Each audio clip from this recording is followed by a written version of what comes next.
네, 안녕하세요. 네, 연세생명나무내과 성혜영 원장입니다. 오늘은 놓치면 안 되는 복통이란 주제로 소아청소년과 변성윤 원장님과 내과에서 소화기내과를 전문적으로 보고 계신 변종 원장님을 모시고 인사 나눠보도록 하겠습니다. 안녕하세요, 원장님. 안녕하십니까. 원장님, 요즘에 그 여름이라 복통 환자가 굉장히 많이 늘고 있는데요. 지난주부터 이번 주까지 혹시 소아청소년과에는 어떤 환자들이 좀 많이 오시나요? 지금까지는 그렇게 뭐 아주 유행되는 장염이나 이런 것들이 많이 돌지는 않고 있고요.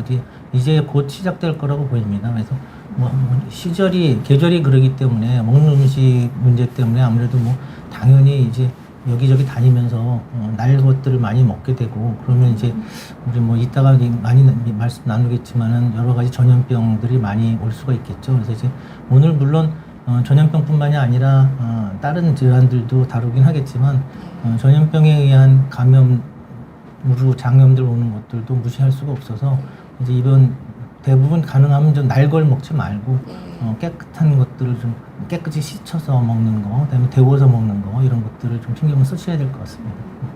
저희 지역은 벌써 전염성 장염이 되게 많더라고요. 최근에 좀 인상적인 케이스가 말레이시아에서 한 분이 오셨어요. 유학생인데 말레이시아는 의료보험이 너무 비싸서 그렇죠. 거기서 CT를 찍게 되면 거의 비행기 타고 와서 뭐 수술하는 것보다 더 비싸다. 그래서 맞아요. 이제 거기 의료진들은 아마도 이 사람이 너무 우하복부 통증이 심하니까 충수염일 거다. 그래서 CT를 찍거나 이제 처치를 받으려면 확인을 해야 된다. 그래서 이제 전화가 오셨더라고요. 그래서 이제 와서 초음파 바로 하고 감별할 수 있냐. 그래서 와봤더니 일단 그 회맹장염이라고 해서 췌장 말단이 굉장히 부어 있으셨고 캠필로박터 나왔는데 이분이 대장균도 나오시고요. 아이스크림을 굉장히 많이 먹었대요. 근데 유제품을 통해서 올 수 있잖아요. 그래서 그렇게 진단해드리고 치료하고 가셨던 케이스가 있었습니다. 진료 비용이 얼마나 나왔나요? 저희 진료비 근데 이분 다행히 한국에 오시면 의료보험 네. 되시거든요. 그래서 의료보험 그러면 되셔서 얼마 안 나오셨어요. 아마 안 되셨어도 사실은 뭐 네. 그쪽에 비하면은 뭐 한 5분의 1에서 10분의 1 정도 사이 정도 될 겁니다. 그래서 사실은 뭐 그거 말고도 다른 네. 병도 중국이나 뭐 네. 동남아 쪽에 계시던 분들이 들어와서 치료받고 가시는 분들이 꽤 있죠. 맞아요. 네. 예. 저는 사실 좀 좋은 게 우리나라 의료 환경이 너무 좋잖아요. 이렇게 아프면은 어디든지 당일에 가서 초음파 받고 검사하고 이런 나라가 없거든요. 수액 치료도 이렇게 자유롭게 할 수 있고. 그래서 우리의 이런 좋은 환경을 좀 잘 지키자. 제가 늘 환자분들한테도 강조하는 부분입니다. 그 원장님 개인적인 어떠세요? 얘기를 네. 하나 드리면 네. 저희 그 식구들이 어머니하고 아버님 다 호주에 계시는데 네. 거기서는 초음파를 하려고 그러면 3개월 기다려야 됩니다. 그다음에 CT를 하려고 그러면 6개월에서 9개월을 기다려야 되고요. 그럼 배 아픈 환자분들은 네. 그 사이에 다 이렇게 해결이 되시겠죠. 그래서 네. 참 좋은 제도라고 보기는 좀 어렵죠. 그래서 네. 이게 약간 사회주의적인 그 보험 제도가 사실은 빠른 진료를 못 받기 때문에 네. 우리나라 국민들의 성향에는 전혀 네, 맞지가 맞지 않죠. 않죠. 네. 그리고 사실 복통은 뭐 하루 이틀만 해도 이렇게 안 좋아질 수 있고 수술적인 치료 네. 필요한 경우도 있는데 조금 어렵네요. 그런 접근성이 떨어지는 경우에는. 그 OECD 그런 선진국들에서 우리가 작년, 재작년에도 그 얘기 네. 나왔던 그 OECD의 의료 수준이 이제 그 시간이 굉장히 많이 걸려서 접근성이 상당히 많이 떨어진다는 게 문제고, 뭐 얼마 전에 그 제 사촌도 캐나다에 사는 네. 친구가 있는데 시민권자인데 네. 대상포진에 걸려가지고 대상포진 많이 아프죠. 진료를 예약을 네. 해서 가니까 다 났을 때 의사 선생님 그럼 만났다고 오래 했는데 걸렸대요?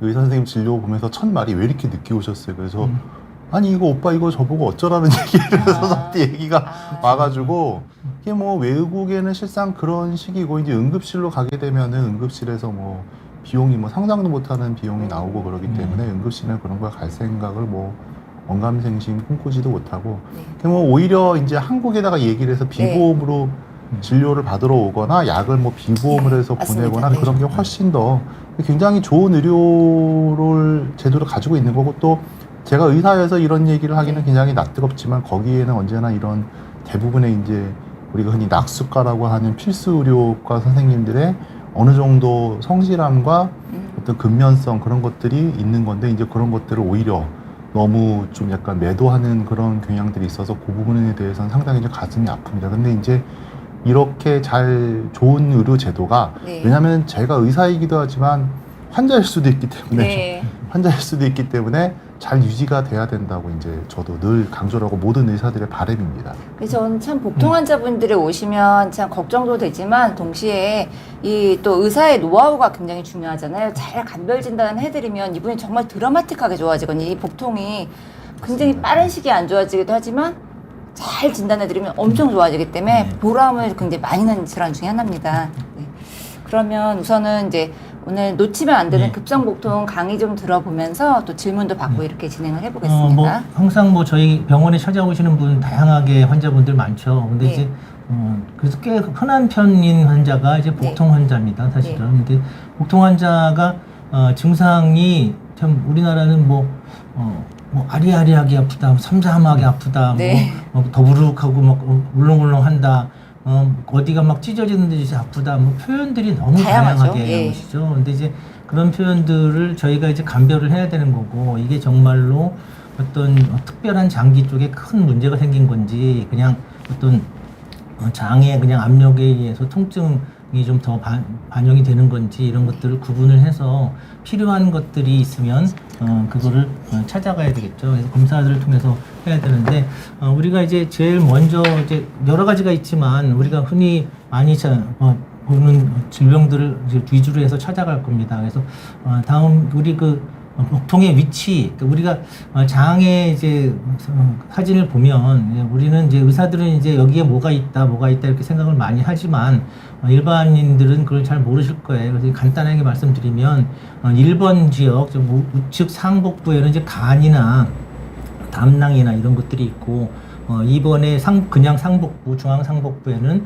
뭐 흔히 알듯이 우리 제일 흔한 복통을 일으키는 위염, 그다음에 12지장염 이런 쪽이 거기가 해당되겠죠. 그리고 이제 가운데에는 배꼽 주변이니까 소장들이 거기 위치하고 있고요. 그래서 그리고 이제 오늘 이제 많이 다룰 우하복부는 맹장이나 이런 것들이 그쪽에 위치하고 있어서 감별을 해야 될 부분들이 많죠. 그래서 이제 물론 뭐 4번, 5번, 6번 지역에도 거기 뭐 판크레아스, 췌장이나 비장이나 이런 것들이 있는 부위라서 아주 급성 염증을 일으키고 아주 생명을 위협하게 할 수 있는 증상들이 있을 수 있는 것들도 있어서 주의는 해야 되겠지만 오늘 이제 우리가 다루는 것들이 이제 맹장염이라든지 이런 것들부터 이제 먼저 설명을 드릴 거라서 이제 맹장염에서 이제 우하복부에 통증이 오는 부분들을 한번 먼저 짚어보려고 합니다. 다음 이제 급성 충수염이라고 그러죠. 의학적으로는. 근데 이제 우리는 항상 맹장염이라는 표현으로 많이 해왔습니다. 근데 이거는 사실은 정말로 급성 충수염 진단을 받게 되면 외과적인 처치를 해야 되겠죠. 그래서 이제 그 충수돌기라는 곳에 우하복부에 있는 가늘고 긴 곳에 이제 염증이 생겼을 때 그게 터지면 문제가 생기니까요. 그래서 비특이적인 복통이 먼저 옵니다. 그래서 이제 보통은 상복부에 복통이 오면서 소화불량이 오고 입맛이 떨어지고 토하기도 하고 간혹 10% 정도에서는 설사도 동반이 되기도 하죠. 그리고 그것이 이제 가운데 복부 쪽으로 배꼽 주변으로 왔다가 오른쪽 하복부 쪽 우리 뭐 의학적으로 맥버니 포인트라고 그러긴 하는데 우하복부 쪽에 특징적인 통증을 유발하죠. 그래서 이제 우하복부를 눌러보면 아프고 좌하복부를 눌러줬을 때도 우하복부가 아프고 그다음에 그 다리를 움직일 때도 우하복부가 아프고 이런 증상이 있을 때 그때는 빨리 병원에 와서 진찰을 받아야 되겠죠. 그러니까 그런 이유는 이것이 이제 터졌을 때 맹장 같은 경우 충수염 같은 경우에는 터지기 전하고 터진 후하고는 하늘과 땅의 차이죠. 그래서 빨리 발견을 해서 수술을 하면 그냥 뭐 하루 이틀 만에 태어날 수 있는 일인데 혹시라도 늦어서 천공이 되면 터지면 복부 안에 이제 복막염으로 퍼지게 되고 그다음 장들이 유착이 되고 그래서 아주 한동안 고생하고 나이 먹어서도 많이 고생하는 경우들이 많습니다. 이게 이제 맹장염을 이제 병원에 가면 의사들도 그렇고 환자들도 어느 정도 상식적으로 알고 있는 게 굉장히 신경을 곤두서서 의사들이 보게 되는 이 맹장염이라는 그 병태 생리가 처음에 이제 어떤 아까 저기서도 나오지만 네. 비특이적 복통이라고 하는 게 전 네. 슬라이드 잠깐 보면은 비특이적 복통이라고 하는 게 이제 몸살이거든요. 쉽게 얘기하면 몸살 때문에 속이 뒤집히는 게 오면서 그 다음에 이제 아래 배꼽 있는 데가 아프고 그 다음에 오른쪽 밑에가 아프고 이게 점점점 변해가는 양상이 굉장히 특징적이고 요게 그 어떤 복통이 여러 가지 모든 그런 기전이 다 들어가 있기 때문에 어떤 네. 저희 의과대학 시절이나 의사들한테 이 복통을 이해하는 데 있어서 맹장염을 정확하게 이해를 하면 또 복통의 진단이나 이런 거에 의사들도 상당히 많이 레벨업을 하게 되고 이런 것들이 어느 시기에 보느냐에 따라 가지고 네, 맞아요. 이 1번의 경우에 이제 비특이적 복통 때 보게 되면 그냥 체한 걸로 와가지고 소화제 달라고 환자들이 때려 쓰시거든요. 토하거나 이래서 그냥 그러죠. 위장염이구나. 이렇게 맞아요. 그래서. 그 다음에는 이제 중간 배가 배꼽 있는 데가 아프면은 그냥 저기 장염이 걸렸어요. 그다음에 이제 비로소 오른쪽 밑에가 아플 때 다시 병원에 가서 아 맹장염인 것 같다. 근데 아까 우리 성 원장님께서 말씀하셨듯이 이제 거기에는 맹장염 말고도 감별해야 될 질환들이 굉장히 많기 때문에 네.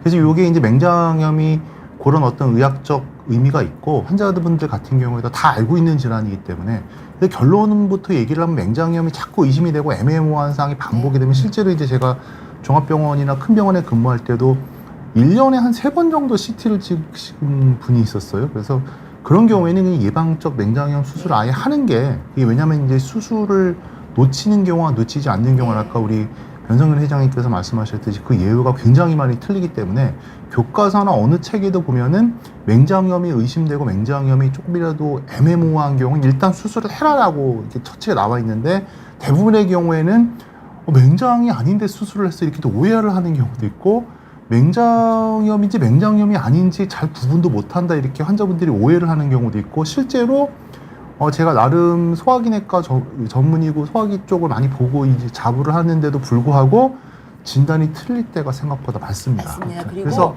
중요한 건 예. 환자분이 통증을 잘 느끼지 못하는 분이 분명히 예, 있습니다. 그래서 맞습니다. 예, 그래서 제가 외래에서 이제 이게 사실 그 맹장염이 보통은 변을 잘 못 보는 그런 증상으로 오시기도 예, 하거든요. 예. 그래서 변비다 해서 왔는데 만져보니까 아랫배 쪽에 텐더니스 우하복부에 너무 있거나 그러니까 좀 전에 예. 저희 회장님께서 말씀하셨는데 이게 설사가 나는 경우도 있고 변비가 네, 생기는 맞습니다. 경우도 있고 예. 이제 설사를 하면 맹장염이 아니에요 이런 얘기도 상당히 많이 듣고 예. 그러는데 그거 가지고 이제 우리가 구분할 수가 있는 게 아니고 네. 굉장히 이제 여러 가지 얼굴들로 나타나기 때문에 심지어는 그 어떤 가면을 쓰고 맹장염이 아닌 척하고 복통을 맞아요. 받는데 예. 이제 이렇게 맹장염으로 나오는 경우도 있기 때문에 굉장히 아주 어떻게 보면 간단한 질환이지만 굉장히 어려운 질환이 아닌가 싶습니다. 근데 이제 가능하면 이제 이렇게 우리가 이학적인 검사에서 환자분 증상이 애매해도 좀 우하복부에 통증이 많이 있으면 초음파를 해보면 사실은 맹장인지 아닌지를 되게 많이 간별을 할 수 있잖아요. 그래서 저는 조금 검사를 적극적으로 권장하는 편입니다. 검사를 당연히 해야 되는 거고요. 근데 네. 이제 특히 이제 맹장이 어른들도 많지만 네.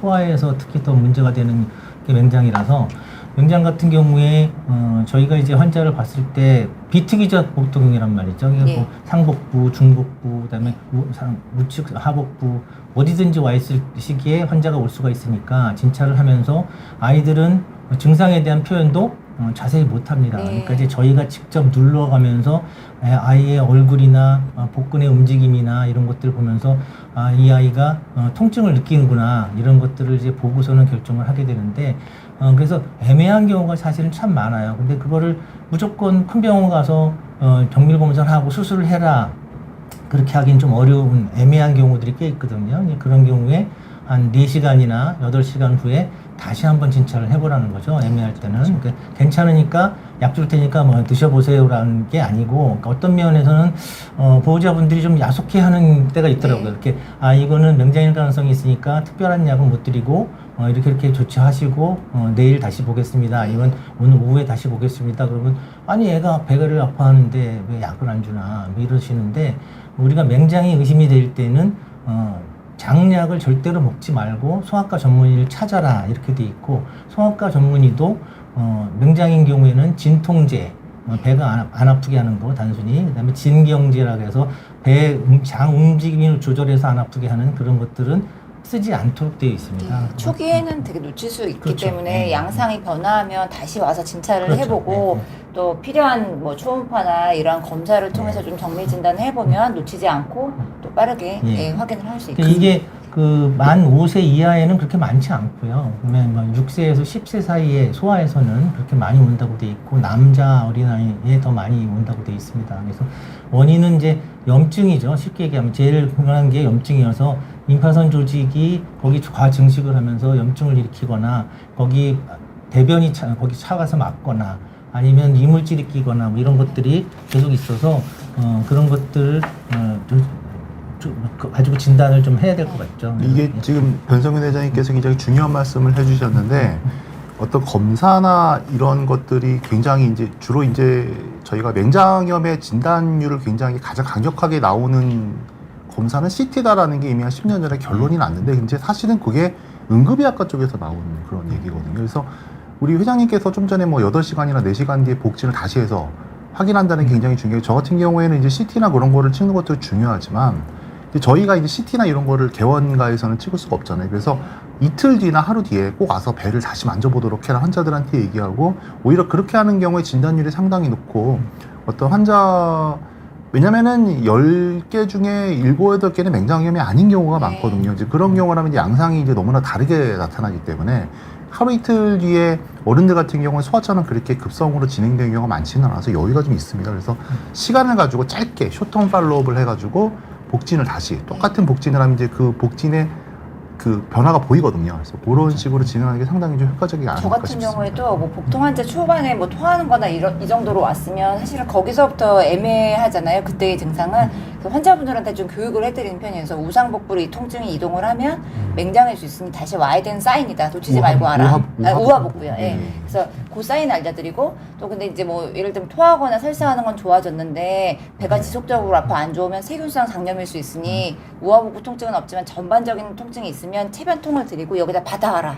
이렇게까지 해주시면 환자분들이 잘 협조를 해주시더라고요. 검사를 통해서 이제 다른 세균성 감염이나 이런 것들을 밝혀보는 게 좋겠죠. 그러니까 맹장이 조금 아닌 것 쪽으로 갔을 때는 네. 그런 것들을 확인을 하시는 게 좋습니다.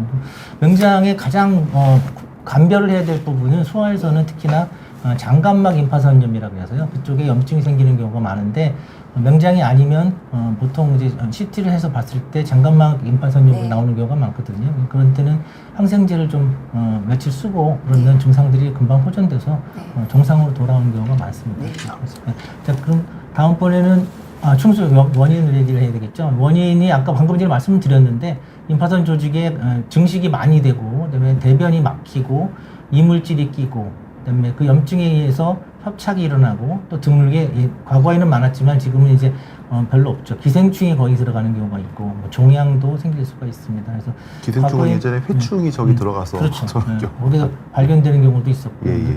과거에 뭐 어르신들이 말씀하시는 건 뭐 머리카락을 많이 먹거나 뭐 돌을 먹으면 맹장이 온다. 물론 뭐 이물질이니까 그럴 수는 있겠지만 저는 임플란트를 삼키셔갖고 맹장에 네. 끼어서 맹장 충수염 오신 분이 한 분 있으셨어요. 그건 있을 수 있겠죠. 네. 저희 같은 경우 이제 대장 내시경을 하다가 보면은 저쪽에 이제 맹장 쪽에 변이 박혀가지고 그 아펜디콜리스라 그래가지고 쉽게 얘기해서 그 충수에 박힌 돌이라고 그러거든요. 네. 그래서 그런 게 있는 경우에 이걸 어떻게 치료해야 돼서 논란이 굉장히 많은데 그런 거에 의해 가지고 이제 맹장염이 진행되는 경우도 상당히 많습니다. 제가 이제 시간에 따른 변화 아까 여러 번 말씀드렸는데요. 그렇게 진행이 되면서 바뀌어갈 수 있는데 만약 시기를 놓치면 배 전체가 이제 복부가 터져서 복막염이 오게 되고 그래서 혈압 떨어지고 쇼크가 올 수도 있다. 그래서 이제 신중하게 진찰을 하고 의사의 지시에 따라야 된다 이렇게 말씀드리고 싶습니다. 임상 양상은 뭐 아까 변종원 예, 말씀하신 저쪽에 것처럼, 그 사진에 보이는 것처럼 맥버니 포인트가 저 배꼽에서 오른쪽 우리가 그 바지 입을 때 하체 길이를 잴 때 오른쪽에 그 안테리어 일약 스파인이라고 한글로 뭐라 그러죠? 그 부분과 3등분을 했을 때 아래쪽 3분의 1 지점에 복통이 나중에 이제 어떤 맹장이 퉁퉁 붓게 돼서 페리토니얼 리액션이 일어나게 되면 그쪽이 아주 특징적으로 아프게 됩니다. 그전에는 눌러도 아픈 걸 잘 몰라요. 근데 이제 맹장이 인플라메이션이 염증이 심해지게 되면서 페리토니얼 리액션을 나타나게 되면은 터지기 전에 그러니까 그 전에는 만져도 그쪽이 아픈 거를 환자가 모를 수 있다는 거. 이게 굉장히 어려운 얘기인데 그렇게 진행이 되면서 거기가 터지게 되면은 범발성 복막염이라 그래가지고 처음에는 터져도 그 조그만 복막염으로 거기만 머물러 있다가 그게 더 터지게 되면은 범발성 복막염이 돼서 수술의 범위가 맹장을 자르는 걸로 끝나는 게 아니라 오른쪽 대장 전체를 절제해야 되는 그런 정도까지 나타날 수가 있습니다. 그래서 뭐 이제 아까 얘기한 임상 양상, 예. 뭐 복부 초음파, 초음파로 일단은 뭐 많이 진단을 하죠. 근데 이제 문제는 금식이 안 돼 있는 경우에는 가스가 많이 차 있어서 뭐 우리 내과 선생님들 많이 해보시잖아요. 가스가 많이 차 있으면 뭐 잘 감별이 안 돼서 결국은 그래서 조금 더 나은 CT까지 찍어서 복막염 여부까지도 확인하는 경우가 많습니다. 이게 맹장을 CT로 초음파로 찍은 거죠. 초음파로 여기서 벽이 두꺼워져 있고 이런 것들이 이렇게 보이면 맹장 진단을 할 수가 있죠. 그래서 사실은 뭐 초음파에서 몇 %나 진단을 하나요? 초음파 상황에 따라서 통계적으로 보면 응급의학과에서 보면 초음파가 한 90%, 그렇죠. CT가 95%, 96% 정도 큰 차이는 나지 않습니다. 근데 문제는 초음파 같은 경우에는 그 시술자의 주관적인 능력의 차이가 굉장히 크기 때문에 익스퍼트 초음파 시술자를 기준으로 90%라는 얘기고요. 실제로 저희가 임상에서 보게 되면 아까 우리 회장님께서 말씀하셨듯이 금식이 안 된 상태에서 가스가 많은 상태에서 보게 되면 굉장히 잘 보이지가 않아서 난감한 경우가 많습니다. 저는 사실은 저 초음파가 꼭 필요하다고 생각하는 이유는 맹장을 진단하는 것도 있지만 맹장이 아닌 거를 보는 그렇죠. 것도 되게 맞아요, 중요해요. 그래서 맞아요. 맹장이 예, 크기가 맞습니다. 정상인데 맹장 주변에 다른 데 염증이 있거나 또 맞아요. 말씀하신 대로 그 메센테릭 그쪽에 그 림파더너피시. 임파선이 예, 예. 커진 거 예. 그런 병들을 진단하거나 또 최근에 그 맹장 주변에 그 개실이 대장 개실 맞아요. 그거를 우측 개실을 진단하는 케이스도 있었거든요. 그래서 맹장 그 경우에 보면 다른 부위가 염증이 있고 맹장은 정상이거든요. 그런 다행히도 이제 관점에서 굉장히 심할 때는 네. 초음파로 봐도 그 라이트 콜론 오른쪽 우하복부 쪽에 그런 맹장 말고 네. 대장이나 소장이 부은 게 초음파에서 굉장히 많이 네, 부으면 잘 잘 보여요. 보입니다. 네. 그래서 고게 많이 부으면 맹장보다는 다른 질환일 가능성이 높겠거나 어떤 그런 확증을 주기 때문에 네. 우리 성 원장님께서 말씀하신 대로 또 진단적 가치가 초음파에는 네. 또 그런 가치가 있는 것 같습니다. 저게 이제 CT 네, 사진이죠. 맞습니다. 예. 그래서 이제 이쪽 부위가 이제 맹장이 이렇게 충수들기가 이제 부어 있는 거. 그러니까 아까 보이는 거죠. 초음파가 성 원장님이 이제 찍으신 초음파인데 그 초음파랑 저 CT랑 사진이 똑같잖아요. 그래서 그렇죠. 아주 잘 잡아놓은 초음파 사진인 것 같습니다. 그 전 슬라이드를 한번 보면은 들어가네. 아니요 그 요 슬라이드 요 초음파와 요 CT와 네. 자, 하얗게 보이는 부분이 예. CT거든요. 그래서 저기 맹장이거든요. 예, 맹장이죠. 예. 예. 이렇게 감별 물론 이제 일반인들이 보시기에는 뭐 정확하게는 모르시겠지만 대부분 결국 우측 복부 쪽 하복부 쪽에 이렇게 덩어리가 보이는 거 툭툭 부어 있는 덩어리가 보이면 맹장을 의심할 수가 있습니다. 아까 잠깐 말씀드렸는데 감별해야 될 것들, 그러니까 뭐 증상이 비슷해서 뭐 헷갈리는 것들 이런 것들이 이제 급성 장염이 와도 오른쪽 아랫배로 많이 아파질 수가 있죠. 그다음에 이제 장갑막 임파선염은 워낙 유사한 증상을 많이 일으키는 거고 여자분들 같은 경우에는 이제 생리통이 심하게 왔을 때, 그다음에 골반에 염증이 생겼을 때 자궁의 임신도 또 하나의 또 구분해야 되는 질병이 되고요.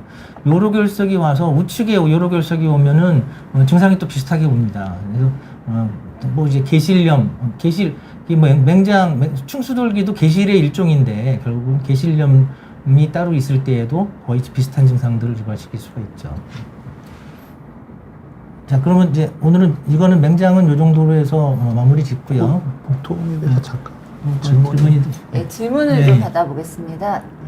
맨 위에 쪽에 네. 방구 얘기부터. 자, 방구 냄새가 심해서 걱정입니다. 네, 소화기가 안 좋은 건가요? 네, 방구는 어떻게 세균 과정식 이런 거랑 관련이 있다고 알려져 있긴 한데 어떻게 생각하세요, 원장님? 저게 이제 최근에 저희 그 의사들 블라인드 게시판에 네. 어떤 의사 선생님이 저 질문을 했다고 엄청 혼이 났었는데 왜 혼내지 그런 생각을 했는데 이제 저게 이제 저희 의학적 용어로는 파울 오더라 그래가지고 저희 교수님이 이제 파울 오더 그런데 이제 굉장히 그게 불쾌한 냄새라는 뜻이고 심지어는 이제 생선 비린내처럼 나는 사람들이 상당히 있고 그런데 이제 그거의 원인을 찾아보면 먹는 음식 때문에 그럴 수도 있고 그리고 저희가 이제 굉장히 한 10년 전부터 강력하게 대두되는 게 이제 디스바이오시스라 그래가지고 유산균이라고 표현하면 안 되고 장내 세균 불균형입니다. 그래서 장내 세균 과증식. 네, 과증식이나 네. 어떤 불균형, 이제 나쁜 세균들이 우리 몸에 있어야 되지 않을 세균들이 네. 많이 있거나 그러면 걔네들이 이제 쉽게 얘기해서 독가스 같은 것들을 방출을 하면서 굉장히 냄새가 안 좋아지게 되고 이제 그런 대표적인 것 중에 하나가 이제 헬리코박터균에 의한 입에서 나는 입 냄새도 그런 경우가 있을 수 있고 방구 냄새 같은 경우에는 어떤 보통의 경우 말고도 이제 독한 균들이 들어가게 되면 냄새가 안 좋아지고 그러거든요. 이제 음식을 문제가 없는 음식들을 먹는다는 가정하에 그래서 그런 방구 냄새가 심하신 분들 같은 경우에는 본인한테 맞는 유산균제들을 먹으라 그래서 제가 이제 가장 중요하게 보는 것 중에 하나는 유산균제들을 먹고 변 보는 게 편해지고 변 냄새가 좋아지고 방구가 줄고 방구가 나와도 냄새가 굉장히 줄어들면은 그 유산균이 본인하고 맞는 겁니다. 그렇게 설명을 드리거든요. 우리가 이제 차를 마실 때는 차를 마시면은 오줌 색깔을 잘 보라 그러듯이 유산균제제는 쉽게 얘기해서 변과 방구를 잘 보면 그게 환자한테 잘 맞는 건지 안 맞는 건지 그렇게 되고 이제 그게 안 되면 이제 가스를 제거하는데 특화된 소화제들이 있습니다. 이제 보통 그런 소화제들을 약국에서 사 먹으시는 것도 좋은 방법이 될 것 같습니다. 다음 질문 묻겠습니다. 식사 직후 바로 배가 아파지는 경우가 자주 있다고 합니다. 위가 예민한 건지 췌장이나 담낭 문제일 수 있는지 구별이 어렵다. 이런 질문이신데요. 식사 직후 보통 배 아파지시는 건 우리가 많이 과민성 장증후군 이렇게 해서 찾아오신 경우 많아요. 네, 어떻게 검사하시나요? 요거 같은 경우에도 이제 저희 소화기 쪽에서는 바로 많이 얘기 나온 게 가스트릭 콜릭 리플렉스라 그래가지고 위 대장 반응 반사 증상이라는 게 있습니다. 밥을 급하게 먹거나 위 운동이 굉장히 강력하게 빨리 일어나시는 분들 같은 요즘 저 경우에는 증상이 학생들이 많이 오더라고요. 그러니까 아침에 학교 갈 때 급하게 먹다가 이게 우유 이제 먹고. 저희 대한민국이 전 세계에서 식사 속도가 제일 빠르잖아요. 네. 그래서 밥을 먹으면 위가 막 움직이면 위가 움직이면서 대장이 움직이거든요. 그래서 이제 변을 보게 되는 이제 급하게 이제 변을 볼 때가 아닌데 변을 강제로 보게 하니까 흡수가 덜 된 대장의 내용물이 나오니까 이제 설사가 나오는 거예요. 저런 경우에는 이제 가장 쉬운 방법은 밥을 먹고 그렇게 바로 화장실에 가는 경우는 좀 불편하고 좀 짜증나기는 하는데 특징적인 증상이 변을 보고 나서 이제 배 아픈 게 가라앉으면 대부분의 경우에는 별게 아닙니다. 그래서 저런 경우에는 이제 가장 쉬운 방법은 약을 먹는 것도 굉장히 도움이 되고 왜냐하면은 반응을 좀 느리게 해주면 되거든요. 그러니까 어떤 진경제나 장운동을 조금 느리게 해주는 약들을 처방을 해주면 좀 도움이 되고 그리고 더 중요한 거는 아까 얘기했듯이 빨리 먹으면 빨리 내려가거든요. 그러니까 천천히 먹는 게 사실 중요한데 그게 이제 대한민국 현실에서는 좀 어려움지 근데 않을까 사실은 싶습니다. 그 과민성 장증후군이 배제 진단이잖아요. 그래서 기질적인 병이 있는지 없는지 저게 뭐 몇 년 동안 계속 이러시고 생활에 많이 불편을 주거나 체중이 빠지거나 이런 알람 사인이 있다면 저는 검사를 꼭 해보시라고 먼저 권장을 그렇죠. 드립니다. 이제 알람 사인이라고 하는 그런 위험 증상들이 이제 늘 얘기되는 몇 가지들인데 그런 증상이 네. 있고 없고를 떠나가지고 이제 다들 이제 걱정들이 많기 때문에 저런 경우에 이제 적어도 위내시경 초음파 정도는 기본으로 좀 보시는 게 제가 생각해도 좋지 않을까 싶습니다. 선생님 소아과에도 많이 있나요 저런 환자? 소아는 아이들이 그런 표현을 네. 별로 안 하죠. 그리고 부끄러워해서 표현을 전혀 안 해서 네. 사실은 그렇게 많지는 않습니다. 근데 실제로 그 냄새도 심하고 그다음에 네. 수시로 이제 학교에 갔다가 네. 수업 시간에 오는 아이들이 많아요. 맞아요. 이런 애들이 있던데요. 학교에 가려고 하고만 하면 배가 아파요. 네. 예. 그거는 이제 뭐 가기 싫어서 그렇다고 치는데 네. 가서도 또 배가 아파지는 거죠. 아, 주퇴하시는. 예, 그러니까 뭐 학교 수업을 하기 싫어서 네. 그런 건지 네. 이게 정말 배가 아파서 그러는 건지 근데 좀 잘 정말 감별을 해야 사실은 하기 싫은 걸 억지로 하면 배가 아플 네. 때가 있지 않나요? 그런 학생들이 요즘 또, 참 많습니다. 네, 맞아요. 그 직장인 남자분들 중에 스트레스 너무 많으시잖아요. 직장인 남자분들이 의외로 밥 먹으면 설사하시는 분들이 되게 많으세요. 그건 과민성 네. 증상이 있는 네. 거죠. 그러니까 그런 분들 많이 있겠죠. 병원에 꼭 가서 약도 받아보시고 약 먹고 좋아지신지 보고 또 검사도 좀 하시면 좋을 것 같습니다. 네. 자, 선생님 입냄새에도 유산균이 도움이 되나요? 약간 말씀하신 대로 그러니까 뭐 네. 입냄새 같은 네. 경우에는 저희가 이제 기본적으로 꼭 봐야 되는 것 중에 하나가 이제 치과 진료를 꼭 보시라고 그러거든요. 그다음에 두 번째는 이제 축농증 때문에 이비인후과 진료. 그다음에 계속 그래도 그쪽에 전혀 문제가 없는데도 냄새가 많이 나고 이제 헬리코박터균 같은 경우에 냄새가 특징적인 냄새가 뭐냐면 헬리코박터균 같은 경우에 암모니아를 만들어야 됩니다. 그래서 입에서 좀 이렇게 표현해야도 되는지 모르겠지만 화장실 냄새가 나거든요. 그래서 그런 경우에는 이제 굉장히 난감하거든요. 사회생활이나 일상생활에서 굉장히 힘들어하시기 때문에 이제 그런 경우에 이제 제균요법의 어떤 그 의학적인 근거가 정확히 나오진 않았는데 다행스럽게도 제균 치료를 실패하더라도 약만 먹는 거 가지고도 증상이 완화되는 분들이 상당히 많아서 어떤 치과 문제와 그 이비인후과 쪽 문제가 없는 경우에도 그런 냄새가 계속 나거나 그러면 이제 내시경까지 수치도 역류성 식도염 있으시면 많이 있으시죠. 맞아요. 그런 경우도 이제 역류성 식도염 약만 먹는 걸로도 좋아지는 경우가 상당히 많아서 예, 그런 유산균 제제도 물론 굉장히 도움이 되겠지만 그 경우에는 아까 제가 말씀드린 검사와 어떤 다른 치료의 방향으로 하는 게 좀 더 도움이 되지 않을까. 그 아까 네. 조금 더 말씀드리면은 축농증이 있으신 분들이 냄새가 많이 나는데요.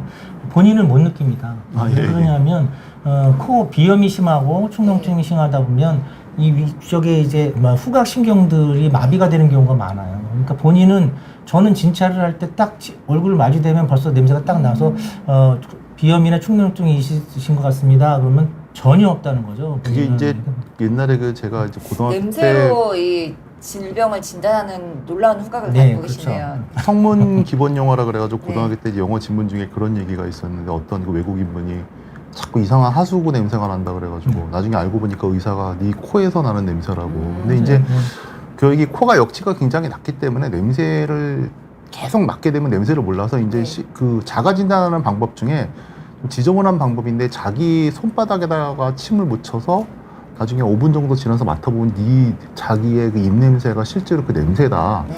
이제 그렇게 얘기하는 왜 그러냐면 이제 그거 있는 얘기인가요? 아니 뭐 의학 제가 보는 책들이 거의 다 그런 근데 의학 오프님은 너무 마르지 않나요? 그러니까 어느 정도 시간이 지나서 네. 이제 역치가 이제 좀 떨어지고 나면 어떤 뭐 그런 방법도 뭐 진단하는 데 도움이 되는데 자기가 자기 냄새를 맡지 못하기 때문에 축농증은 말씀하신 대로 조금 그런 네 맞아요. 균에 예. 의한 예. 냄새가 나는 건 맞는 것 같아요. 자, 또 아까 나오셨던 얘기의 연장이긴 한데 긴장하거나 중요한 일을 앞두면 배가 아프다. 요 분도 과민성 장증후군 검사하셔야겠죠? 그러니까 이게 이제 하기 싫은 일을 하거나 긴장을 하게 되거나 그러면 이제 텐션이 올라가면은 일종의 이제 부교감성 항진에 의해 가지고 저희가 이거를 부교감성 복통이라고 얘기하거든요. 베이갈 업도민이라 그래가지고 맹장염의 초기 증상입니다. 이제 이런 식으로 나타나기 때문에 이런 경우에는 이제 긴장을 약간 늦춰주거나 아까도 얘기했지만 장운동이 항진되는 쪽에 어떤 반대되는 약물들 같은 것들을 잘 맞춰서 쓰게 되면은 그런 게 좀 도움이 될 수 있습니다. 그래서 의사 선생님들하고 이제 상의를 해가지고 저런 부분에 대한 소화제를 잘 처방을 받아서 상비약을 가지고 계셨다가 그런 약들을 미리 좀 먹어놓으면 좀 도움이 많이 될 겁니다. 네. 또 가족들이랑 똑같은 음식을 먹었는데 한 분만 아프고 열도 있고 장염 같긴 한데 다른 질환일 수 요게 있나요? 네. 이게 제가 나중에 이제 감염성 장염에서 이 부분을 굉장히 중요하게 저는 보는 얘기가 나오는데 배가 아픈데 열이 나거나 몸살이 나면 굉장히 긴장하거든요. 그래서 이게 그런 거죠. 이제 똑같은 음식을 먹어도 내가 몸이 강하면은 이겨냅니다. 근데 이제 똑같은 음식을 먹었는데 내가 몸이 약하면 그 균들과의 싸움에서 지는 거죠. 이제 그러면 이제 나는 심하게 오고 가족들은 괜찮아요. 그러니까 똑같이 추운 데 있으면 아이는 감기가 걸리지만 어른은 감기가 잘 안 걸리듯이 어떤 자기의 면역력이나 체력적인 문제, 정서적인 문제 그런 것도 다 연관이 돼서 그렇기 때문에 어떤 경우에도 불구하고 배탈 설사가 나는데 열이 난다 그러면 그거는 필히 의사를 선생님을 찾아가서 진료 진단을 받고 저는 열이 나거나 몸살이 나면은 절대로 혈액 검사 꼭 하시라고 굉장히 강력하게 얘기를 하거든요. 그래서 만약에 열감이 있거나 배 아픈데 열감이 있거나 열이 난다 그러면 그거는 그 주저하지 말고 빨리 병원에 가셔야 돼요. 네. 자, 생리 전에만 배가 아프고 생리가 끝나면 사라진다. 이런 복통은 산부인과에서만 확인하면 될까요? 어떻게 좀 생각하시는지요? 일단은 산부인과에서 생리전 증후군인지 여부를 좀 확인하는 게 맞겠죠. 요즘에는 과거에는 저런 게 많이 무시됐지만 요즘에는 그거에 맞는 약도 나와 있고 그래서 한번 산부인과에서 질환을 크게 걱정하지 마시고요. 검사부터 먼저 해보시는 게 맞을 것 근데 같습니다. 저런 경우에 생리통이 이제 얼마나 심하냐가 중요한 관건이 되겠는데 이제 그게 너무 아프고 심하게 되면 이제 여자들 같은 경우에는 나이에 따라서 자궁 근종이나 자궁 내막증이나 어떤 자궁이 커지는 병이 있으시거나 그런 분들 같은 경우에는 통증이 상상도 못하게 심하게 아프시거든요. 이제 심지어는 이제 그런 게 심하신 분들 같은 경우 폐경이 지났음에도 불구하고 이제 뭐 그 생리 과다출혈도 있고 이제 생리통도 너무 심해가지고 저런 경우에는 이제 산부인과에서도 얘기를 했는데 결국은 내과에 와서 계속 치료를 받으시거나 그러다가 실제로 제가 봤던 환자분들 중에서는 이제 나중에 이제 폐경이 끝나시고 나서 너무 이제 빈혈이 이제 헤모글로빈이 정상적으로 한 13 정도가 돼야 되는데 7, 8분이 안 나오시는 분이 있어가지고 자궁을 드러내는 수술을 적극 권유를 하고 그래서 그 이후에 이제 완전히 다 좋아지셨고요. 그래서 산부인과에서 특별한 문제가 없는데 생리 이후에 복통이 다 없어지는 거라면 이제 쉽게 얘기해서 우리가 그 원발성 월경통으로 대부분 진단이 되고요. 그럼에도 불구하고 계속 점점점 증상이 심해지거나 정말 아파지거나 그러면 그런 경우 이제 소화기 쪽 검사에 대한 그런 것들을 한번 좀 볼 필요는 있겠지만 생리가 끝나면 좋아지고 생리가 시작되면 아프고 이제 계속 그것이 바뀌지 않는다 그러면 보통의 경우에는 생리통인 경우가 많기 때문에 내과에서 꼭 그렇게 보지 않으셔도 괜찮지 않을까 싶습니다. 다음으로 배가 많이 아프신데 응급실 갈 정도인지 헷갈릴 때가 많다. 어느 정도의 응급실을 가야 될까요? 그게 아픈 부위가 어디인지를 정확하게 말씀을 안 어려운 하셔서 질문입니다. 뭐 아까도 얘기했지만 그 9개 구분이 되는 지역이 다 있어서 어디 쪽에 있는지 따라서 많이 결국에 틀리겠죠. 이거는 외래 먼저 가서 의사 선생님들이 네. 판단을 맞아요. 근데 바라는 이런 질문이 이제 사실은 제가 초창기 의사 때부터 저런 네. 질문 사실은 많이 보고 많이 고민하고 저도 이제 아무것도 초창기 의사 때 근데 이제 보통의 경우에 30분 이상 지속적으로 아프면 그거는 일반적인 통증이 아닐 가능성이 높습니다. 그래서 이제 아팠다가 안 아팠다가 이렇게 돼야 되는데 계속 이렇게 30분 이상 저희가 아프면 지금 다음에 해야 되는 그게 그 바로 장 그런 거죠. 중첩병의 맞아요. 증상이 아팠다가 안 아파지는 그런 경우인데. 게 이제 어떤 스트랭귤레이션 사인이라 그래가지고 어떤 장이 죽어가는 증상이거나 이제 요로결석이나 네. 어떤 그런 통증이 보통의 경우에 장염에 대한 복통이나 위염에 대한 복통은 우리가 이제 장통이라고 이제 콜리키 페인이라고 이제 얘기하는데 그런 장통성으로 이제 그 연동 운동과 연관돼서 이렇게 아팠다가 안 아팠다가 이렇게 되는데 계속 이렇게 아픈 것들은 요거는 뭔가 좀 위험할 수 있는 거거든요. 그런 거라면은 응급실까지 가야 될 가능성이 높습니다. 선생님 그러면 한번 이제 준비해 오신 장 중첩증이 이것과 네. 연관된 질문이라서요. 한번 보겠습니다. 네.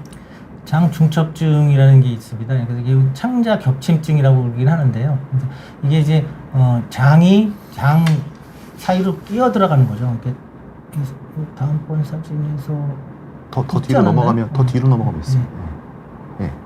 여기 이제 망원경 같이 이렇게 한쪽에서 하나로 말려 들어가는 겁니다. 근데 이제 보통은 소장에서 대장으로 말려 들어가는 경우가 95%로 제일 많고요. 그다음에 소장에서 소장으로 가는 경우도 한 5%에서 있는데 굉장히 드물지만 치료가 잘 안 되고 더 급한 풀리지 않는 염증이 되는 경우가 많죠. 어차피 장 겹치증 같은 경우는 빨리 풀어줘야 되는 거거든요. 그래서 이제 그런 차이가 있는 거고요.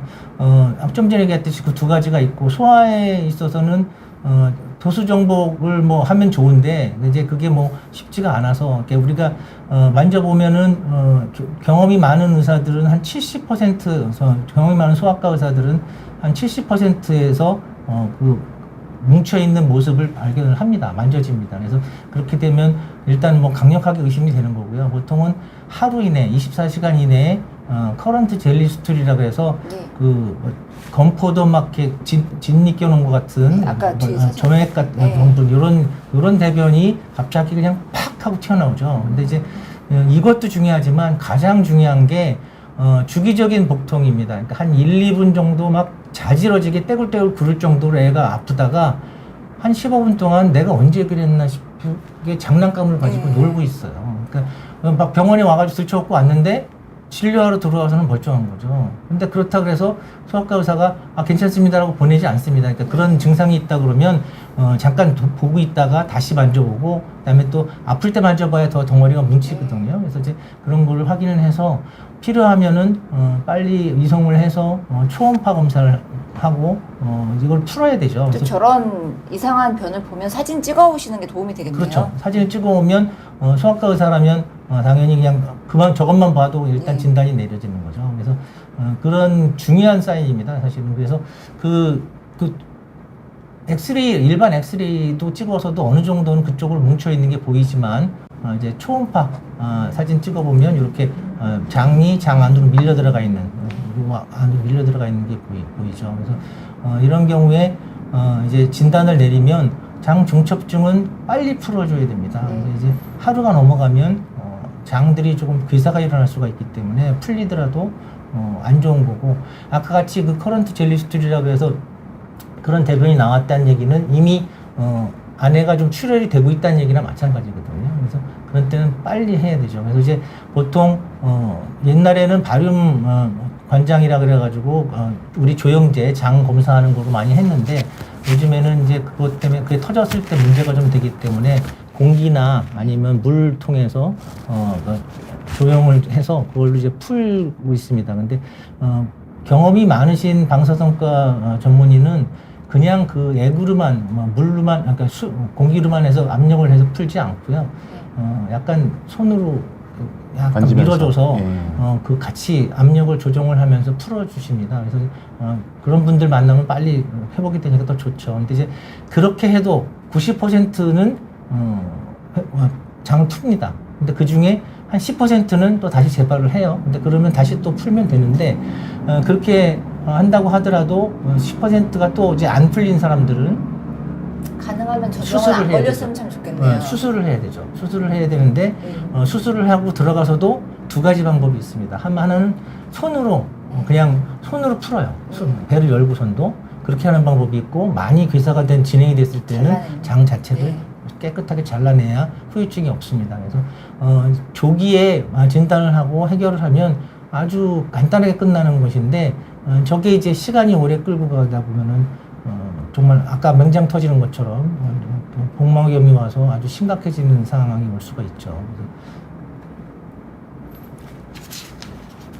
지금 공기 수압, 공기 또는 수압 정복술로 해서 이게 밑에 이제 밀어 넣어서 이제 이걸 푸는 거죠. 이 오른쪽에 여기 보면은 공기로 여기 장 안에 압력을 넣어서 푸는 겁니다. 근데 이제 만 24시간이 지나면 장들이 이제 약간씩 괴사가 오기 시작하니까 잘못하면 이제 터져버리니까 요즘에는 이제 24시간 지나면 저거를 잘 권하지 않고 수술을 해서 해결을 하려고 하죠. 그래서 이 사건 아시죠? 요게 이제 저희 장 중첩증 하면은 너무나 이제 가슴 아픈 그렇죠.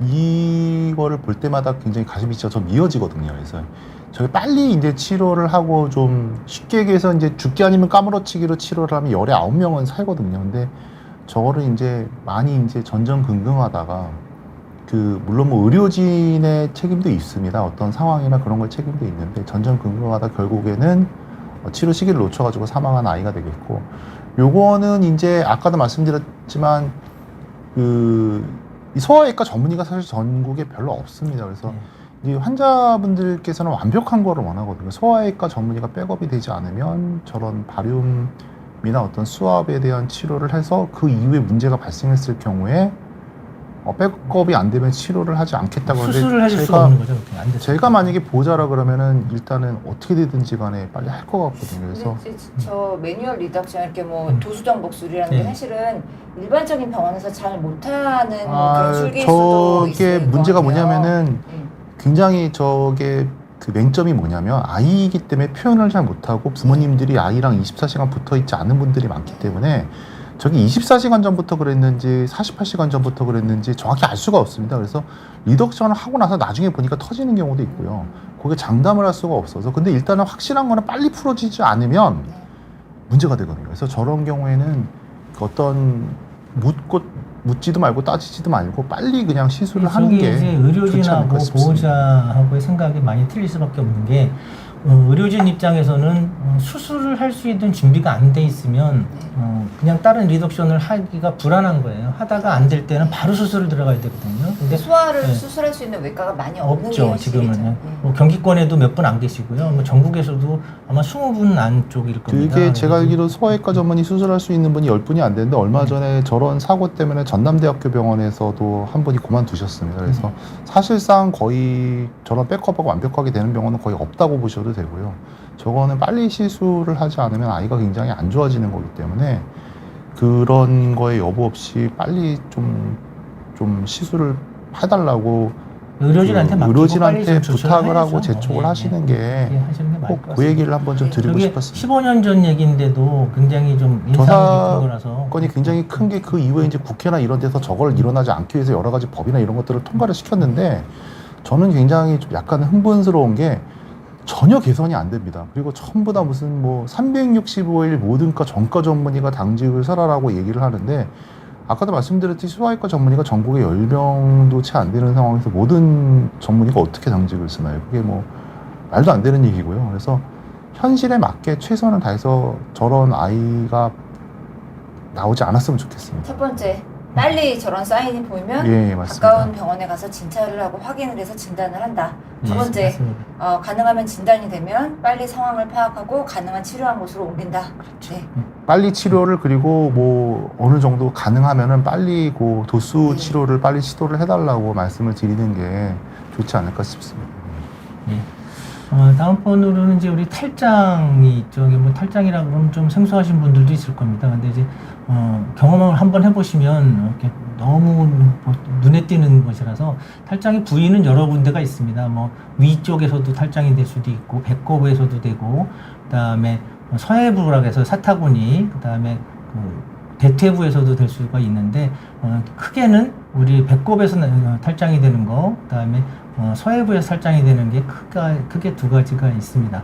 탈장의 원인은 복벽에서 근육이 다 막아주지 못해서 장이 그 복벽의 약한 부분을 통해서 밀고 나오는 것이죠. 그래서 이제 그 왜 밀고 나오느냐 이런 것들이 이제 보는 건데, 거기가 약한 부위가 있을 때 장의 압력이 사실 굉장히 압력이 큰 거기 때문에 거기서 밀고 나오게 됩니다.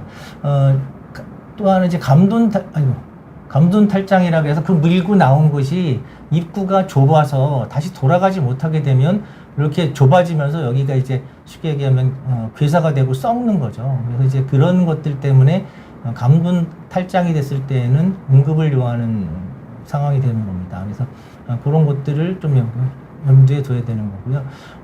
이 탈장의 원인 중에서 크게 두 가지가 문제가 있다 그랬는데, 배꼽 탈장은 소아에서 특히 더 많습니다. 그러니까 배꼽 탈장은 돌전의 애들한테서 상당히 많이 있는데, 이것은 엄마 뱃속에 있을 때 아이와 태반 사이에 핏줄이 탯줄이 왔다 갔다 하면서 영양 공급, 피 공급을 해주는데, 나오면서 아이는 출산을 하고 그 탯줄이 거기서 안으로 말려 들어가면서 그 복벽에 막고 있던 데가 이제 딱 막혀버려야 되는데, 복벽이 거기에 근육이 발달을 조금 미숙한 경우에는 거기가 좀 열려 있는 거죠. 그래서 이제 배꼽 자리 딱 그 자리가 근육이 없는 겁니다. 없으니까 애들 뭐 장 운동이 별거 아닌 거라고 생각할지 몰라도 그쪽으로 이렇게 쑥 하고 밀고 나오는 거죠. 그래서 그 앞에 그냥 무슨 덩어리처럼 풍선처럼 하나 걸려 있는 경우가 있는데, 요즘 저거는 시간이 지나면 좀 자연적으로 다치지 않나요? 보통은 이제 돌까지 이제 기다려 보자고 말씀을 드리죠. 근데 이제 길게는 어떤 애들은 두 돌 때까지도 가는 경우들도 있습니다. 근데 그걸 지나서 자연은 보통은 근데 돌전에 다 들어가고요. 그리고 이제 그게 나와 있을 때도 사실은 크게 문제가 되지 않습니다. 배꼽 탈장은. 왜냐하면 그 나오는 그 열려 있는 부위가 뭐 이런 표현은 좀 그렇지만 구멍이 넓으니까 장이 나왔다 들어갔다를 쉽게 하게 되는 거죠. 그래서 이게 아까처럼 감돈 탈장이라는 거, 끝에가 조여져서 괴사가 일어나는 일은 거의 없습니다. 그래서 돌 때쯤 가서 복벽이 근육이 많이 자라서 앞으로 이렇게 오면서 딱 막혀버리면 거기는 이제 완성이 되는 거죠. 그래서 그때까지 보셔야 될 것은 혹시나 중간에 그 탈장돼 있는 부위가 시커멓게 변하거나 아이가 막 자지러지게 뭐 아까 장중첩증 때 운다는 것처럼 그런 식으로 하여튼 막 자지러지게 울거나 그러면서 피변을 보면 그거는 이제 응급실로 가셔야 됩니다. 근데 사실은 그런 일은 그렇게 많지는 않습니다. 그거는 이제 그런 식으로 이게 호전이 될 수 있는 거기 때문에 수술을 보통은 안 합니다. 보통은 기다려 보는 거고요. 서해부 탈장은 어린 아이들서부터 많이 있지만 어른들까지도 나중에 어른들까지 가는 분들도 있고 어른 돼서 생기는 분들도 있고 그렇죠. 그래서 서해부 쪽에 많이 열려 있어서 다치지 않으면 네. 완전 탈장이 돼 있거나 아니면 나왔다 들어갔다 하거나 아니면 물주머니처럼만 차거나 이런 경우들이 있습니다. 질문도 같이. 네, 질문 좀 받을까요? 네. 네. 고혈압약이나 진통제를 복용하면 자주 속이 쓰리고 배가 아프다. 이건 약 때문에 그러실 수 있는데 조금 그 진통제를 빈속에 먹는 건 좋지 않으실 것 같은데 어떻게 생각하시나요? 그러니까 저게 이제 고혈압을 약을 드시면 저희 내과 의사들이 꼭 질문 드리는 것 중에 하나가 이제 아스피린이나 플라빅스 제제 이제 안티플레틀렛 에이전트라 그래가지고 그 혈전약을 드시냐를 꼭 여쭤보거든요. 그 이제 그게 그렇죠. 진통제와 겹치는 성분이 많아서 그런 약을 드시는 분들 같은 경우에는 이제 어디 가서 진통제를 드실 때 아스피린을 먹기 때문에 내가 이제 속이 좀 안 좋으셔서 조심을 해야 된다 이런 얘기를 꼭 하라고 얘기를 드리는데 그래서 진통제를 같이 복용하게 되는 경우에는 아스피린이 있는지를 꼭 확인하시고 아스피린이 있다면은 간단합니다. 그래서 이제 보통 우리가 위장약이 좋은 것들이 굉장히 많이 나오기 때문에 그럴 때 그런 위장약을 같이 드시든가 이제 진통제 중에서 어떤 이런 소화기 쪽의 부작용을 줄인 조금 그런 그 약이 도움이 되지는 않는데 이제 세레브렉스라 그러는 약들이 있습니다. 이제 그런 특이한 진통제가 있는데 그런 진통제를 드시면은 속병이 좀 덜 생기거나 이제 문제가 뭐냐면 위장병은 이제 굉장히 많이 생기는데 이게 최근에는 이게 위장약이 좋은 것들이 너무 많이 나와서 위장약을 먹게 되면은 어떤 하부위장관 출혈 그러니까 소장과 대장에서 출혈되는 경우 빈도들이 굉장히 늘어나는 데이터들이 나오고 있어서 맞습니다. 네. 그래서 이제 콕스2 이니비터라 그래가지고 세레브렉스나 어떤 그런 장 쪽에 영향을 덜 주는 진통제를 써야 되지 않느냐 이런 것도 얘기가 나오는데 또 안타까운 거는 그런 것도 한 10일 이상 연속으로 먹게 되면은 영향이 결국에는 옵니다. 그래서 진통제를 먹는데 이제 다행히 속이 쓰린 분들 같은 경우에 차라리 나아요. 속을 쓰린 걸 모르시는 분들도 있거든요. 그래서 이제 속이 쓰리면은 조금 진통제를 안 드셨다가 다시 먹었다가 이런 식으로 이제 어떤 온디맨드라고 그러거든요. 의사들 이제 증상이 있을 때는 그거에 맞춰서 약을 줄이거나 다시 먹거나 이런 식으로 하는 게 좀 도움이 되지 않을까 싶습니다. 제 외래에는 보통 연세 때 지금 척추협정증이 많이 오시잖아요.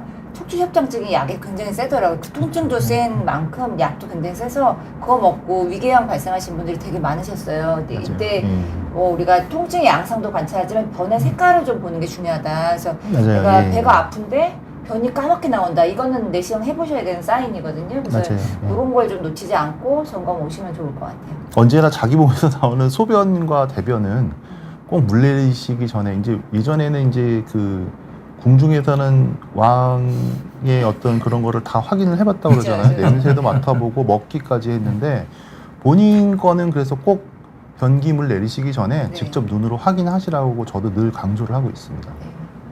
좋습니다. 네. 자, 그 다음에 한약 먹은 지 15일 정도 되셨는데 열흘 전부터 명치가 아프고 속이 더부룩하다. 그러면 이제 소화기 내과에 가서 검사를 하셔야 되냐 이런 질문이신데요. 한약이 굉장히 자주 들어오는 질문이고 네. 굉장히 어려운 질문. 저게 진짜 이게 왜 그러냐면 이제 한의사 선생님한테 가서 저희 약을 물어보면 저희 약을 모르고요. 네. 저희한테 한의사 선생님께서 처방하신 약을 물어보면 제가 모르잖아요. 이거를 참 어떻게 할까 고민을 많이 해봤는데 저 같은 경우에는 한 2주 정도 지나면은 간 기능 검사를 좀 꼭 해보라고 말씀을 드리고 네. 간 기능 검사에서 별 문제가 없다면은 저런 경우에는 저 같으면 이제 물론 뭐 엑스레이나 이제 피 검사 요 정도는 좀 보고 거기서 간 수치에서 특별한 문제가 없다면 뭐 소화제를 좀 먹어본 다음에 경과를 좀 왜냐면은 그 약이라는 게 다 이렇게 조금씩 부작용이 있을 수 있거든요. 근데 심각한 부작용이 아니라는 걸 좀 확인하고 이 세상의 모든 약은 사실 부작용이 있을 수밖에 없거든요. 그렇죠, 그렇죠. 예. 그래서 저는 15일 이상은 먹지 않고 중간에 좀 휴지기를 가지고 몸에 또 저런 사인이 있으면 오셔서 말씀하신 대로 간단한 간 수치 검사만 해보셔도 부작용이 있는지 확인할 수 있으니까 맞아요. 점검을 꼭 예. 오셔야 된다. 간 수치 검사 뭐 병원에서 기본 검사하면 10,000원 정도 네. 나옵니다. 그래서 이렇게 비용이 그렇게 부담스러운 검사도 아니고 많이 피곤하거나 어디가 안 좋다 그러면 한 번 정도는 꼭 해봐야 되는 간단한 검사입니다. 그래서 그걸 적극적으로 검사하기를 권장드리고 싶습니다. 다음, 위장이 안 좋은 분들은 배가 자주 아프고 설사도 하는데 다른 이상이 없어도 과민성이라 그렇다고 이제 하시는 경우가 있다고 합니다. 위생에 신경을 쓰는데도 설사가 너무 심하고 또 겨울엔 더 심하고 이 평생 이렇게 살아야 되나요? 이런 질문이시네요. 저게 이제 다이아레아 타입의 이리터블 바울 신드롬이라고 해가지고 저거에 대한 이제 그 타겟팅이 된 약들이 굉장히 많이 나오는데 이제 저게 이제 본인은 괜찮다고 하시지만 본인이 모르는 이제 나한테 안 맞는 음식을 먹어서 이제 그런 경우들이 상당히 많고, 가장 근본적인 거는 나한테 안 맞는 음식을 찾아야 되는 건데 이제 그렇지 않은 경우가 많습니다. 그래서 좀 다만 저기서 좀 신경이 쓰이는 거는 왜 겨울이 되면은 저렇게 된다 그러는데, 전반적인 식단이나 이런 거를 한번 다 확인을 해가지고 또 문제가 있는지 확인해 보는 게 좋고, 일단 제가 보기에는 과민성이라고 그러시면 기본적인 뭐 위대장 내시경 이런 거는 보신 것 같아서 뭐 큰 문제는 안 되는데, 저런 경우에 이제 그런 소화제나 이런 것들을 이제 증상이 나타날 때마다 이렇게 조금씩 먹고 그러시면은 좋아지는 경우도 있으니까 가까운 쪽 내과 가셔가지고 그런 약을 이제 왜 약을 한번 먹었는데 안 낫냐 이렇게 얘기하시는 분들이 상당히 많거든요. 그렇게 생각하지 마시고 드시는 약이 독한 약인지 독하지 않은 약인지 위험한 약인지 위험하지 않은 약인지 확인을 해보시고, 위험하지 않은 약이라 그러면 약만 먹어서 해결되는 게 오히려 더 훨씬 간단하고 어떤 어렵지 않은 그런 해결책일 수 있습니다. 그래서 그 약을 이제 그때마다 조금씩 드셔서 해결이 되는 거라면 그렇게 크게 걱정하시진 않으셔도 될 것 같습니다. 엘리님 질문하셨는데 청골 라인부터 같은 선상의 내부 아랫배가 너무 아프다. 골반통이 생기는데 이거 어떻게 해야 되나 이런 질문입니다. 일단 초음파를 해봐야 되지 않겠어요? 네, 초음파를 봐서 이제 골반통이 있다 그러면은 골반염이 있는지 없는지를 이제 내과에서도 어느 정도로 볼 수가 있거든요. 그래서 조금 봐서 이제 그런 쪽에 이게 초음파의 장점은 그 직접 보면서 내부장기를 확인을 하면서 내부장기의 어느 부분이 아픈지를 볼 수가 있거든요. 그래서 아랫배가 아픈 부분이 저기에 여자들 같은 경우는 방광도 있고 자궁도 있고 어떤 S결장, 직장 이런 것들이 다 있기 때문에, 그리고 또 이제 의외로 저런 경우에 청골 라인이라고 하시는 걸 보니까 그 골반통이 이제 골반염이 아니라 골반 근육이나 골반 관절, 천장골 이런 쪽에서 오리진이 되는 경우도 많이 있어서 초음파를 오히려 봤는데 내부장기 쪽 하나도 안 아프신 분들이 있거든요. 그래서 어디가 아픈가 가만히 봤더니 골반의 근육종의 통증이 많아서 나중에 이제 보니까 어떤 관절염 때문에 오게 되는 그런 거에서 관절을 교정해주고 나서 굉장히 드라마틱하게 좋아지는 경우도 상당히 많이 보고 그러거든요. 그래서 그런 경우에는 이제 이런 경우에는 산부인과 초음파나 내과 초음파, 이제 내과 초음파가 문제가 뭐냐면 하복부를 잘 안 봐요. 그래서 산부인과에서 하복부 초음파를 보시는 곳들이 많이 있는데, 그런 쪽이랑 이제 내과에서 하복부 초음파를 보실 수 있는 뭐 송 원장님 같은 경우에도 보시잖아요. 그래서 그런 쪽을 한번 보셔가지고 보고 그쪽에서 문제가 없고 내부장기 쪽에 문제가 없다면 이건 이제 정형외과보다는 이제 재활의학과나 이런 쪽 가셔가지고 상의를 한번 받아보시는 것도 좋지 않을까 싶습니다. 또 배가 계속 아프신데 별 이상이 없다는 말을 듣는다. 그럼 이게 어떻게 해야 되나요? 배가 검사에서 이상이 없다? 근데 저게 그러니까 이제 제가 제일 난감해하는 말 중에 지난번에 흉통 때도 잠깐 그런 얘기를 했지만, 왜 검사를 했는데 이상이 없는데 저는 왜 아픈가요? 이렇게 환자분들이 굉장히 원망을 하신, 회장님도 그런 경험이 많죠. 그래서 이게 이제 검사를 해서 이상이 없다는 말은 검사한 거에서 이상이 없다는 거지 왜 아픈지 원인을 못 찾아낸다는 냈습니다라고 환자분 죄송합니다 요렇게 얘기할 수도 있는 근데 거거든요. 소화장기에선 저게 기능적인 질환이기 때문에 그런 경우도 있잖아요. 이상이 없다는 건 좋은 거죠. 사실 구조적인 이상이나 뭐 암이 없으시고 거니까. 그러니까 이제 근데 배가 아픈 게 이제 저희가 주로 검사하는 거는 장 쪽에 대한 위나 대장이나 췌장, 뭐 췌장 그다음에 이제 쓸개 같은 것들 문제가 없다는 거고, 그거 이외에도 배가 아플 수 있는 원인이 굉장히 많거든요. 그래서 그런 원인들 우리가 검사 이외의 원인들에서 배가 아픈 거겠죠. 그리고 아까 우리 성 원장님께서 말씀하신 기능적인 문제나 이런 것들에 의해 가지고 배가 아플 수도 있는 거기 때문에, 이런 경우에는 계속 아픈 게 뭐 어떻게든지 좀 해결을 하시고, 아픈 게 이제 반복이 되는 게 자꾸 다른 방향으로 변하거나 그러면 시리얼하게 검사를 반복적으로 해서 어떻게 변하는지를 보는 것도 굉장히 중요할 것 같아요. 그래서 검사의 이상이라는 게 어떤 정상적인 범주 안에 들어있으면 이상이 없다는 거지, 여기서 이제 이렇게 변했다가 이렇게 변했다가 이것도 이상한 거거든요.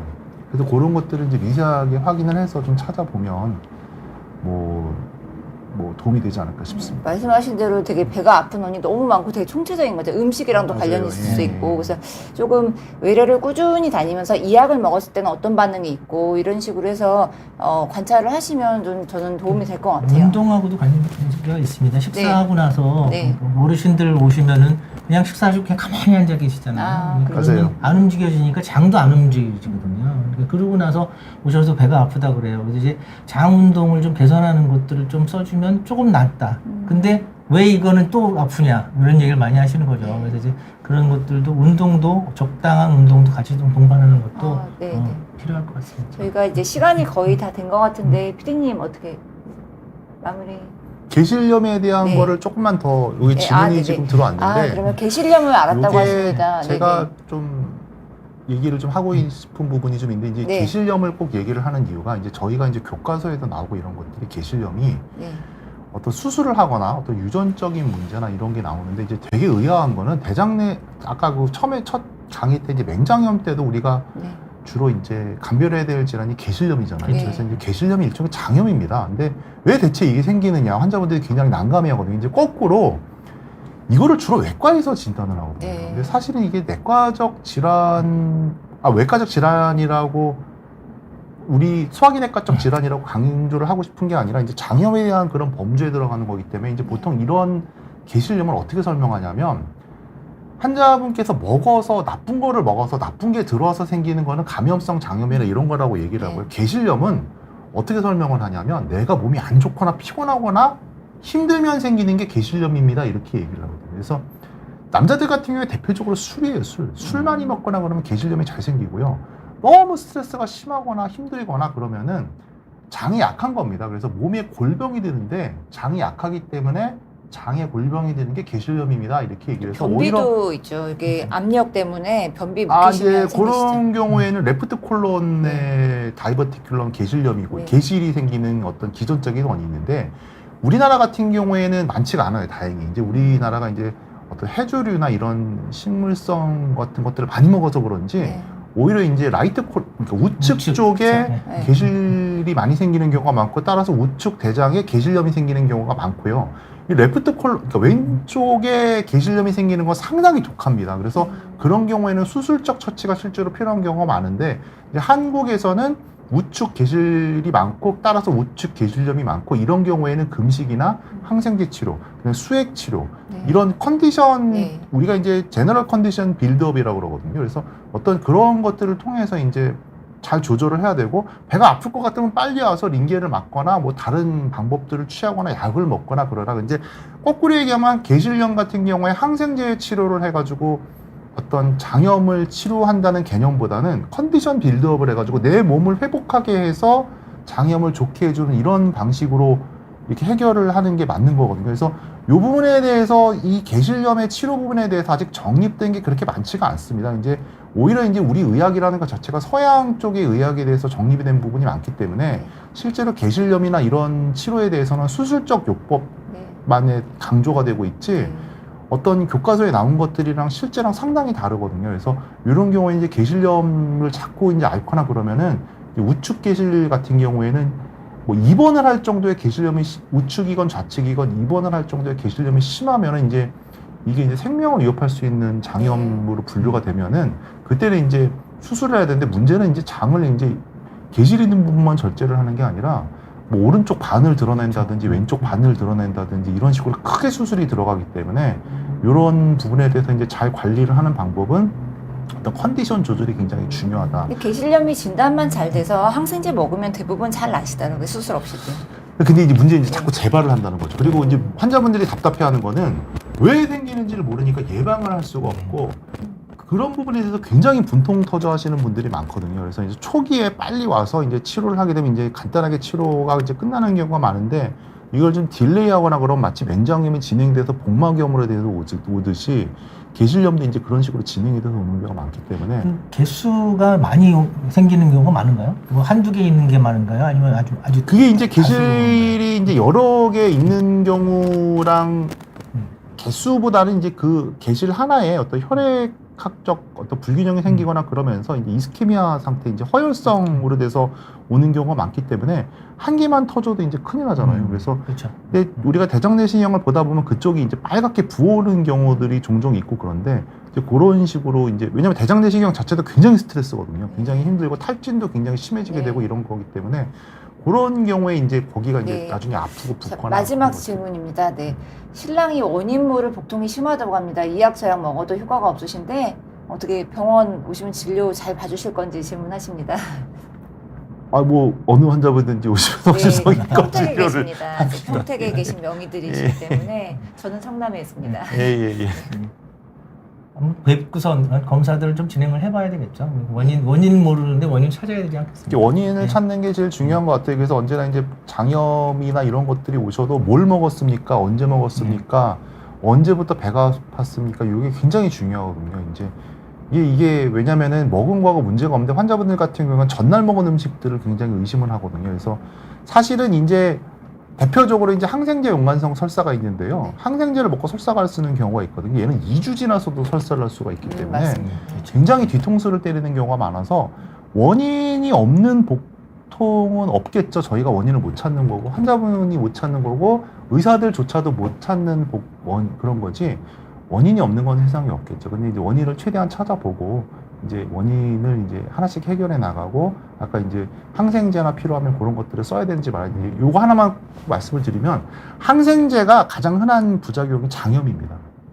그래서 요거를 늘 염두에 두라고 환자분들한테 좀 말씀을 드리거든요. 그래서 최근에 제 외래 위막성 대장염이 많이 오셨어요. 네. 감기약 먹고 한 그 이후에 2주 동안 가스 너무 많이 찬다, 이상하다 해서 오셨는데 젊은 20대 남자분도 한 분 있으셨고요. 최근에 70세 여자분도 한 분 진단되셔서 지금 항생제 치료하고 2, 3주 정도 보고 있는데 좋아지시긴 하는데 계속 반복될 수 있기 때문에 항생제 감기 때문에 복용하실 일이 있으시면 이후에 장의 균형을 위해서 유산균을 좀 보충해 주시는 게 좋을 것 감염병 같다. 학회나 이런 데서도 네. 한 15년, 20년 전부터 이제 항생제를 드시게 되면은 유산균제를 같이 먹는 거를 이제 권고상 이제 A등급 이상으로 이제 네. 권고를 하고 있고 이제 A등급이란 거는 어떤 통계나 이런 것들에서 확실히 증명된 거기 때문에 네. 기존에 드시던 유산균 같은 거라도 같이 드시는 게 좋지 않을까 싶습니다. 네. 오늘 강의는 여기까지 마치고 유익한 시간이 되셨기를 바랍니다. 네, 감사합니다. 알겠습니다.